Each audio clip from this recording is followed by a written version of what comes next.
Hola, hola otra vez, gente. ¿Cómo están ustedes por ahí? Bueno, nos vamos ahora a la tercera patita, ¿ya? Así que esta tercera patita es la revisión rapidilla de lo que es el imperio, la última etapa de esa historia larga del imperio romano. Pues bueno, vamos al tiro de echar un vistazo y bueno, en eso hay que darse cuenta que la misma historia de la edad antigua, esa que como he dicho varias veces ya, comenzó con la invención, con el descubrimiento de la escritura, por allá por 3500 años aproximadamente antes de Cristo. Pues bien, aquí con esta última etapa de Roma también acaba toda esta época precisamente con lo que se conoce como la caída del Imperio Romano de Occidente, una de las mitades de Roma. Digo mitades porque en los intentos agónicos de salvar este imperio, varios de los emperadores precisamente buscaron separar por distintas partes el imperio para tratar de que quedara más fácil de defender y que se organizara mejor por respectivos emperadores, comperadores, césares, como se les llamó. Pero bueno, al final de cuentas no resultó la estrategia y una de las mitades de estas tantas divisiones cayó. Esa fue la de Occidente el año 476, como ustedes pueden ver aquí, en esta, ¿no es cierto? Este marco, mejor dicho, que tengo aquí de tiempo para que no se pierdan. El imperio entonces iría del 27 a.C. con la fundación octaviana, por decirlo así, de Octavio, después llamado Octavio Augusto, el primer emperador, ¿no es cierto?, hasta el 476. ¿Quién es este caballero? Octavio Augusto, ¿no es cierto? Es un familiar político del mismísimo Julio César, que fue capaz de combinar lo que este mismo caballero quería, es decir, volver a concentrar el poder de una manera bastante marcada en una sola persona, pero precisamente para hacerlo más conducible, más no tan engorroso. A juicio de Julio César, el Senado ya había como agotado su tiempo, por eso quería volver a tenerlo bajo su pura mano, ¿ya? Bueno, Octavio Augusto tiene esa imagen, pero fue mucho más político en el sentido de que logró convencer al Senado de que él podía integrar estas dos realidades, la antigua realidad republicana con todas las magistraturas, ¿no es cierto?, todos estos cargos que evitaban la concentración del poder. Él logró con una genialidad de pocos, ¿no es cierto?, combinar y dejar en cierto modo a todos los bandos contentos. Aparte fue un general bastante exitoso y logró preservar las dos tradiciones. Entonces esta tradición antigua, mejor dicho, y la novedad que viene a ser la nueva concentración del poder.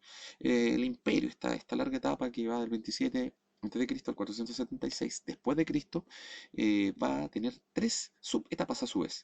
Esta primera va a ser la del Principado, que es lo que se llama precisamente el tiempo de Octavio, que es el princeps, el óptimo gobernante, el primero entre los iguales, un personaje que, como les dije antes, logra, siendo el primero, hacer que no se vea que es un depredador del poder. Un gallo bastante astuto y por eso esta primera etapa del imperio se le llama principado en honor precisamente a su figura. ¿Ya? Después de eso viene la etapa de máximo desarrollo del Imperio Romano, que es la conocida como el Alto Imperio, que es la que va precisamente desde los días esencialmente del siglo I. Después de Octavio vinieron varios emperadores medios pasteles, por decirlo así, pero después empezaron a aparecer lo que se conoció como las dinastías, ¿ya? Primero la dinastía Flavia, que es una dinastía que aquí la tengo marcada. Antes de eso habían venido los Julio Claudiano, donde está el mismísimo Octavio, la familia de los Julio, ¿ya? Así eran como los apellidos, los nombres que daban lo que nosotros entendemos como apellido hoy en día. Los Flavios, como les dije, que fueron unos reorganizadores y sin duda alguna, aquí lo puse más destacado aún, la dinastía de los Antoninos, esencialmente del siglo segundo después de Cristo, es decir, fíjense bien, no se confundan, siempre siglo segundo tiene que decir del 100 al 199, ¿ya? Después de Cristo. Los antoninos van a ser los que van a llevar al máximo esplendor el Imperio Romano y bueno, por eso se le conoce esencialmente como, en esta época donde participaron ellos, como el Alto Imperio. Después, precisamente comienza la decadencia, lo que va a ser el Bajo Imperio, que es esencialmente el siglo III después de Cristo. Aquí ya no es necesario ni decir después de Cristo, todo es después de Cristo, ya hasta el siglo V, cuando ya esta mitad romana, este intento de salvar el imperio, eh, habría colapsado finalmente y bueno, nos vamos entonces a echar un vistazo a la primera etapa rapidito, que es esta etapa de Principado, y que siempre relacionar con Octavio, que es el fundador de este primer momento del imperio. La, si bien va a haber una concentración progresiva del poder, como les comento acá, las magistraturas van a seguir existiendo, aunque perdiendo poder, pero siguen existiendo en esta ficción de que todo está aparentemente en orden. En orden, estaban en orden las cosas, pero aparentemente todo en equilibrio y no era tan así. De hecho, el emperador poco a poco fue cobrándose más poder para él mismo, ¿ya? En algunos aspectos como de política general se le va a llamar también este periodo el periodo de la Pax Romana, es decir, de una paz universal supuestamente donde hubo menos guerra, si bien las hubo, pero mucho menor en función de que los romanos pelean casi todo el tiempo. Aquí va a haber unas épocas de relativa calma, ya matizadas con guerra, va a haber estabilidad, va a haber control del mar Mediterráneo, que se le había escapado por ahí uno que otro piratín, un pirata por ahí que saquea los barcos comerciales, pero aquí va a haber un control bastante efectivo hasta en esos aspectos. Se va a continuar la conquista militar. Gran Bretaña va a venir después de Octavio. Los Flavios, perdón, el emperador Claudio va a continuar con las conquistas. En fin, este periodo que ustedes ven acá es un periodo esencialmente de orden, podemos llamarlo así. Es un periodo que va a estar siempre representado, como les decía, con la figura de Octavio, el Augusto, el Dorado, el primero entre los iguales, el príncipe perfecto, como le llamaban, ¿ya? Ahí viene una laminita para que ustedes echen un vistazo más o menos gráficamente cómo funcionaría esta cosa, ¿no es cierto? El emperador está al centro de todo, independiente que siguen existiendo instituciones fuertes como los magistrados que aquí salen como funcionarios en esta laminita, y bueno, por supuesto el Senado, ¿ya? El Alto Imperio esencialmente es la época de apogeo, como les dije, el mejor momento que puede haber, ¿ya? Esencialmente dado por la época de los Antoninos, la dinastía esta serie de emperadores que son más o menos de una línea familiar común, ¿ya? Eh, los límites imperiales que se conocían con la palabra limes, que como les mencionaba por ahí, significa la división entre la barbarie y la vida civilizada que representa Roma. Todo lo que está fuera del limes es esencialmente el mundo bárbaro, el mundo no civilizado, el mundo primitivo e inferior incluso. ¿Ya?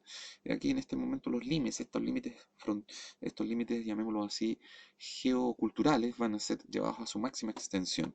Van a haber muchas construcciones de acueductos, se va a construir el Gran Coliseo, la dinastía de los Flavios, así, antes de los Antoninos, ¿ya? Va esencialmente, ¿no es cierto? Va a seguir siendo un imperio esencialmente ciudadano, esencialmente porque sus legiones todavía mantienen el espíritu de defensa, ¿ya? De la cultura y de la familia, porque eso era lo que motivaba más, la defensa de la nación, por decirlo así, siguen teniendo este espíritu que es bien significativo, porque en el Bajo Imperio no va a ser así, ¿ya? Y bueno, desde finales de los Antoninos, el último de ellos, lamentablemente, que incluso sale en la película Gladiador, por ahí un poquito exagerado en su nota, o quién sabe, que, o sea, fue peor, ¿ya? Pero bueno, sale como muy caricaturizado ahí. eh, Tenemos que comienza esencialmente con él la decadencia, ¿ya? Va a ser el último Antonino, pero el peorcito de todos, la verdad. Algunas cosas que hay que decir: la conquista militar, las guerras de este periodo, como les decía, la expansión habría apuntado para Gran Bretaña, ¿ya? Germania. Marco Aurelio logró mantener en orden esa frontera que tan complicada que después, como lo vamos a ver, fue una de las razones de la caída de Roma, ¿ya?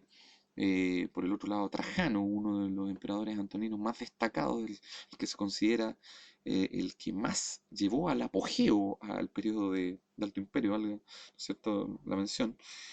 Conquistó, entre otras cosas, la Dacia, zonas de la actual Rumania, y la extensión máxima en Oriente, que fue la Mesopotamia, que duró no mucho, eso sí, pero que contó por un tiempo contó dentro del Imperio Romano, Mesopotamia, ¿ya? Ahí tienen ustedes una imagen, aquí faltaría un poquito, esta lámina me queda un poquito desactualizada, pero sería está por acá más o menos las conquistas de Trajano, si ustedes pueden visualizar mi super color amarillo ahí, ¿ya? Ustedes pueden ver ahí por todos lados, ahí está la Germania, ¿ya? Esencialmente Marco Aurelio llevó el límite hasta ahí, pero los germanos nunca estaban quietos, así que de hecho siempre después empezaron a golpear las fronteras del limes. Y bueno, en el próximo video vamos a hablar un poquito de eso. Acá tenemos ahí en rojo las conquistas que les mencionaba, el señor Trajano. Se me había ido que estaba la mía acá, pero aquí se ve con mucha mayor claridad, ¿sí? Tenemos ahí algunas de las obras clave: el Coliseo Romano, que se hizo en la época de los Flavios, esencialmente Flavio Tito, un emperador militar muy, muy duro que organizó muy bien Roma, ¿ya? Tenemos el acueducto, una obra genial para ese tiempo, trasladaba el agua desde zonas de vertiente en la precordillera y las arrastraba en los montes, muchachos, que es una joya de la ingeniería por el hecho que tenía una pendiente que esencialmente no hacía parar el agua nunca, ¿ya? Una gran obra de ingeniería romana, ¿ya? Bueno, y finalmente el Bajo Imperio, que es la última etapa de este periodo, ¿no es cierto? Y de toda la historia de Roma, por lo menos en pleno, ¿ya? Y bueno, va a estar dado por el hecho de que desde el siglo III, después de cómo en adelante el imperio al crecer tanto y pillarse con tanta gente en sus fronteras, se topó con dos grandes problemas. La incapacidad para poder gestionar bien todo ese gran imperio, necesitaba de gente de muy alto nivel, que no necesariamente siempre era así. La presión sobre la frontera se hizo muy constante, lo que hizo que los mismos soldados, los generales de frontera, al ver que de repente no tenían mucho apoyo del centro desde la misma Roma, a veces se nombraban a sí mismos emperadores. Al final de cuentas esto fue un caos. Había muchos emperadores, de repente varios emperadores en un mismo tiempo, uno por aquí, otro por allá, dependiendo cómo le fuera mejor con los ejércitos, más rápido se hacía emperador. Por otra parte, en la misma Roma, los emperadores que estaban ahí tenían tantos recursos en sus manos que se creían dioses. Eso es algo que les hizo mucho problema con los cristianos en ese tiempo, que se negaban a adorarlos. De ahí en parte a las persecuciones que tuvieron. Se perdió el patriotismo, una de las grandes cosas de la República y del Alto Imperio. Aquí ya los romanos llegaron a una convicción de ¿para qué pelear ellos mismos si de repente tenían tanto dinero que mejor se contrataban mercenarios? Para qué hacer eso? Se dan cuenta también que los mismos cristianos se negaban a pelear. Entonces, pucha, como sea que sea, había que recurrir a los mercenarios. O porque no quisieras pelear, por el lado de que te da flojera porque había plata, o por el otro lado porque simplemente eras cristiano y no querías pelear porque la religión no lo, no lo permite, ¿ya? Entonces, mal para el imperio con eso. En balance, se podría decir que, agregándole aquí, se me fue a agregar el tema de la crisis económica, que Roma tuvo un colapso bastante grande por problemas de cosechas, por el problema de la pérdida de terreno, de producción agrícola, por la pérdida del comercio de esclavos. Recuerden que la frontera se estancó. De hecho, ya en la época de los antoninos se había decidido parar el crecimiento, ¿ya? Con Adriano, un emperador de los grandes, de hecho, pero decidió parar, pero en buena, pero después esa frontera va a ir disminuyendo por la presión de los ataques de pueblos barbáricos. Por lo tanto, más problemas económicos. Por lo tanto, vamos a tener problemas internos y problemas externos. Estos últimos, esencialmente dado por la presión de las fronteras por pueblos invasores. Eso es todo. Espero que les sirva mucho este videito. No se olviden nunca de, en este caso, tener un buen día o buenas noches, ya sea donde estés viendo el video, estudiar, ¿ya? Y nunca olvidar que yo soy tu profe. Exitazos para todos. Chao, chao.